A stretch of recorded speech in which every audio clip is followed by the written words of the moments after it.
Hey everybody, ronarray here, and as you know, farm was significantly changed in 0.3.1. And as the league progresses, inflation is rising, and a lot of people are currently asking what to farm to make currency and how to afford items. So in this particular video, I wanted to do a quick tier list ranking all farm strategies and methods based on my experience to help you out so you can pick a proper farm that will work out great for you. Please feel free to subscribe to the channel for more farm-related content, and let's go! So here is the icon that I created to just showcase most popular ways to farm currency at the moment, and let's start ranking them. So the first thing is probably going to be the most obvious thing, which is pre-juice. Pre-juice is pretty much the maps that you used before the patch 0.3.1. It means it can lead you to a maps with 4 towers set up before, and on top of it you also will be able to use the new tablets. I currently believe that pre-juice an absolute S-tier farm, because you can reach tremendous amount of quantity, reaching like 200 quantity without a lot of issue, and pre-juice is dropping things all the time.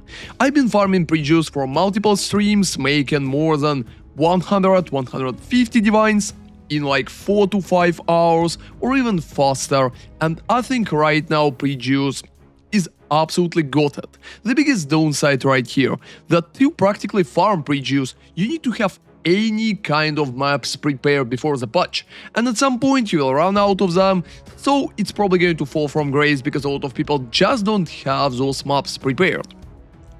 And the next step is bosses.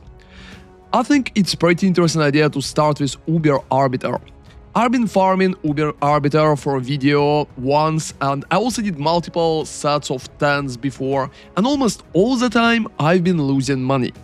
I believe that right now, farming Uber Arbiter is barely profitable, and I'm going to leave it in the D tier because there's a big chance that you're going to lose the currency by going for Uber Arbiter overall. I'm not recommending it to anybody because the chance to break the profit is very small. And another strategy that in my opinion fell from grace significantly is Strongboxes. So Strongboxes farm being mostly an additional mechanic, not the main mechanic in the most of the maps. However, right now, I don't believe that Strongboxes are dropping that good. It could be occasional 1 or 2 divines here and there, but they don't really worth investing the points into. I would probably place Strongboxes in the B, because you can still use them as an additional mechanic, but I wouldn't focus your whole atlas just on farming Strongboxes. And the next stop is pretty much Chaos Trial. Chaos Trial always been a very stable way to farm. However, unfortunately, I believe in 0.3, Chaos Trial significantly fell from grace. Like, it's not that bad as Uber Arbiter, which is pretty much giving you minus 30 divines per hour, but it's definitely not as profitable either.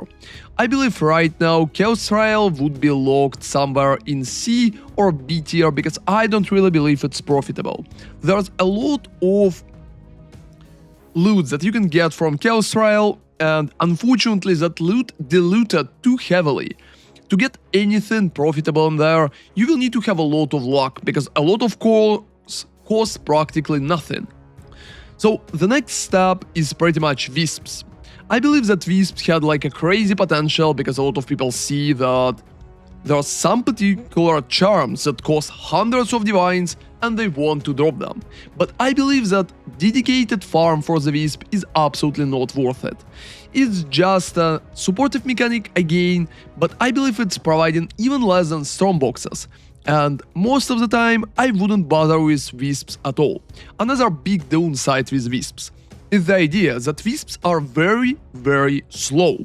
So you will need to slow down in your map, try to run together with Wisps, and that's the only way how you can make anything out of them, which is, to be honest, pretty sad at the moment. I definitely wouldn't recommend touching Wisps for anybody too, and I'm dropping it to C tier. It's not the D tier only because you're not losing currency while running Wisps, you're only losing your time, which could be considered currency in some situations too. Next step is pretty much essences. Essences been pretty good at some time, but I believe they fell from grace a little as well. Mostly because the current chances to get anything out of essences is not that high, and tablets that you will need to utilize to pretty much farm essences cost a lot. So with the current prices, I would say that essences would stack somewhere between like B and A. Right now, I think it will stay somewhere in the middle. I will probably put it to A right now. So next step is farming bosses in general, except like Arbiter. I believe that Xesht farming right now is pretty profitable, because you can utilize the rings, you can get some additional items from it, and it's very fast. So you can just run the boss, it also costs almost nothing. So Xesht farming by itself is definitely worth it. It's not an S tier mostly because I think some particular strategies could be more profitable, but it's very close. I would say that Xesht staying between like S and A right now, and it's one of the most profitable bosses. Another interesting topic is King in the Mist. King in the Mist has been absolutely amazing. When I tested it, it's been about 12 divines per hour, which is very good. However, after patch 0.3, I think it fell from grace a little. It feels like for some reason, King of the Mist currently dropping a little less, especially good omens. But prices for some particular omens went up as well, so I believe King in the Mist still deserving A tier. However, if you feel like your drop from King is not that good, you can probably drop it to B. But I would just keep it after Xesht and before the essences. And the next boss is Kulemak. So the biggest issue with Kulemak is that the fight itself is very long. You can still make a very decent amount of currency running Kulemak, but I don't really believe it's worth too much of the attention, especially since you can run Xesht or King in the Mist when both of them looking more profitable.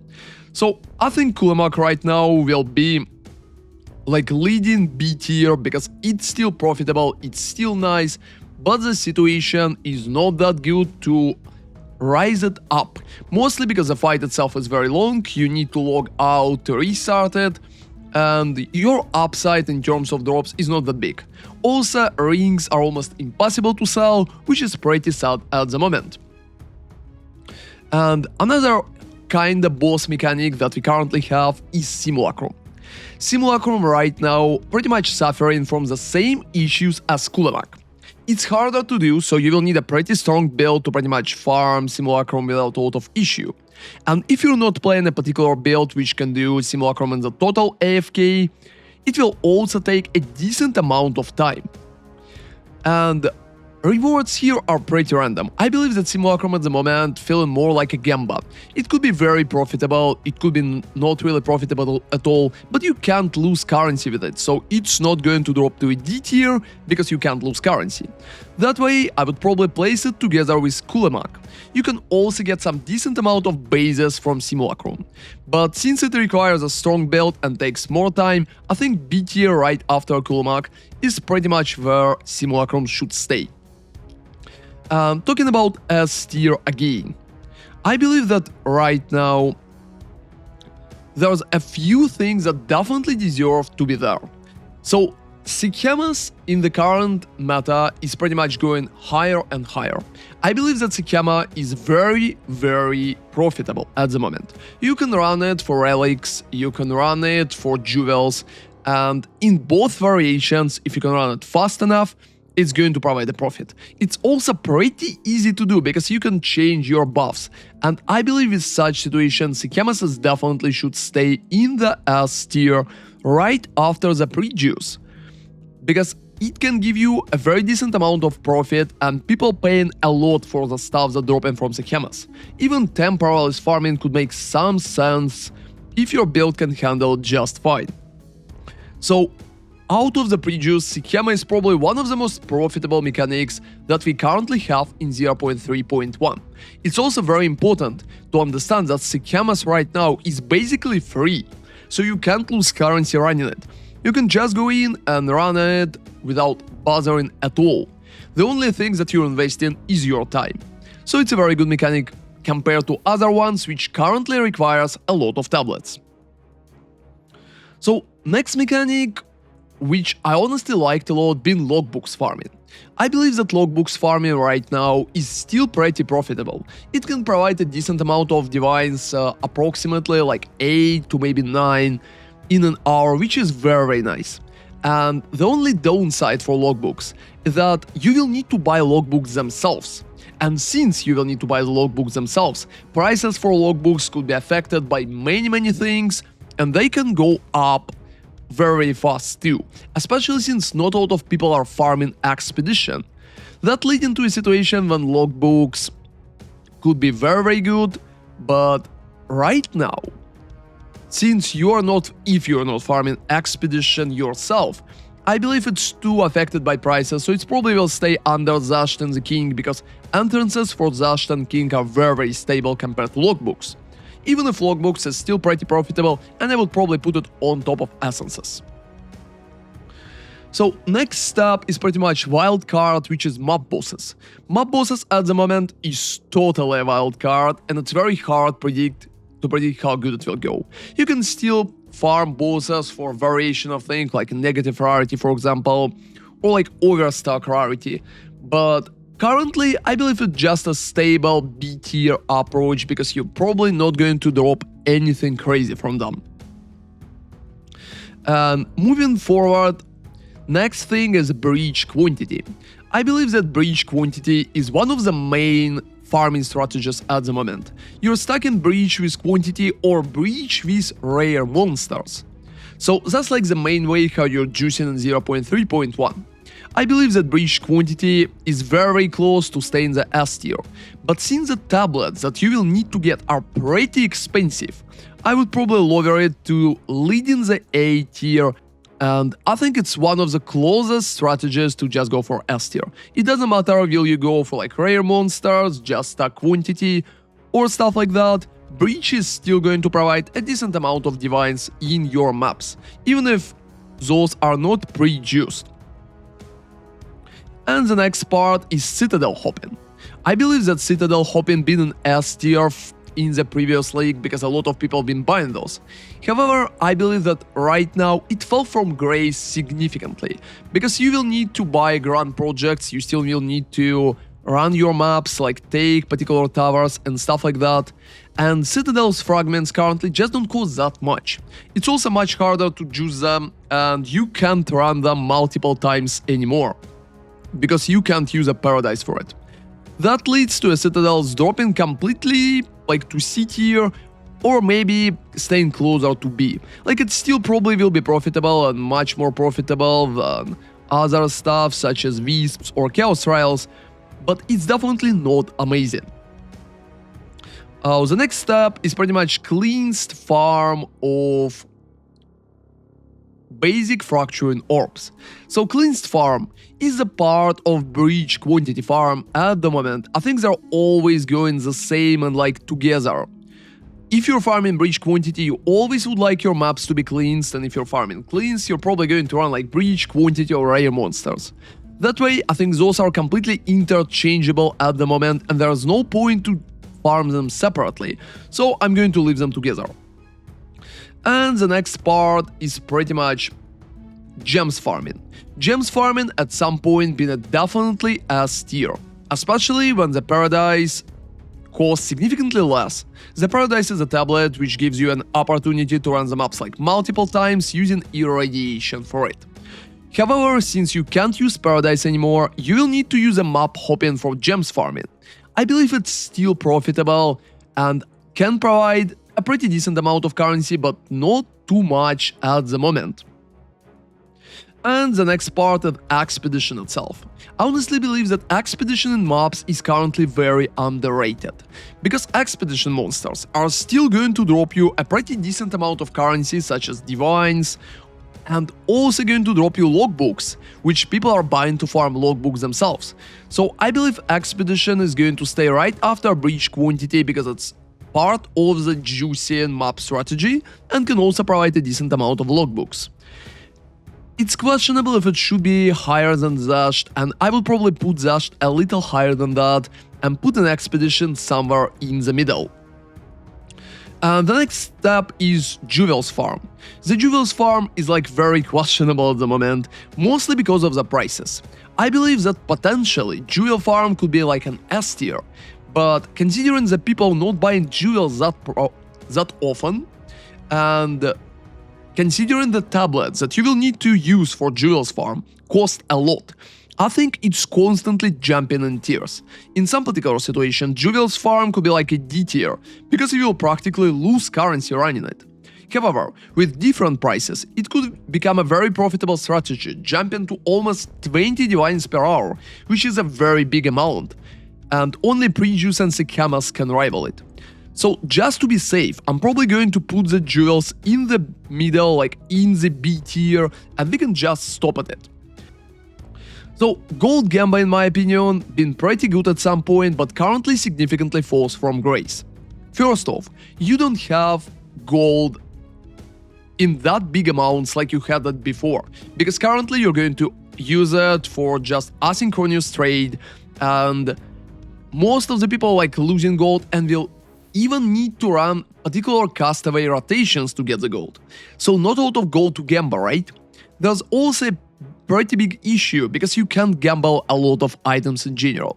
Most of the time gold Gamba is just like gambling the headhunters. And I believe it will be better if you just spend your gold to flip items instead. And the last part is pretty much the ritual. A ritual been one of the most profitable strategies at the start of the league. And right now, I believe there are a few different techniques to utilize to make the ritual still profitable for you. However, I believe it's staying only in the A tier, because you will need to pay a lot for tablets. So, in my opinion, the ritual together with just like breach quantity, breach rare monster farming is pretty much interchangeable. Both of them are good and you can practically run any of those. However, rituals still have an RNG issue and you could have like a dry runs and very good runs in general. So that's pretty much what we ended up with. I believe that Prejuice and Sekhemas are pretty much both will stay in the S tier. Ritual, breach quantity, and Xesht and Expedition, I would say pretty close to S tier, all of them. The rest is just staying stable like that. If you have a very weak build and you don't know what to do, it's a great idea to farm something simple, such as Kulemak, for example, or Xesht, if you can kill him. You can also try basic stuff like Logbooks, or even run Chaos Trial if you feel like you like to do that. If your build is strong enough, you probably will have a better time focusing on breach quantity, on ritual, or on Sekhemas.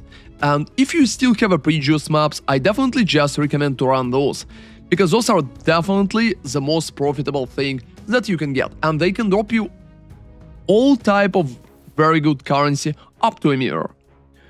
So that will be the list that I currently would stay with. I believe that most of the mechanics staying in order, so the mechanics closer to the left are better than the ones staying further to the right still. Let me know in the comments what even worked for you guys, what are you farming, and are you happy with the results? Thank you very much for watching, and see you next time. ronarray out.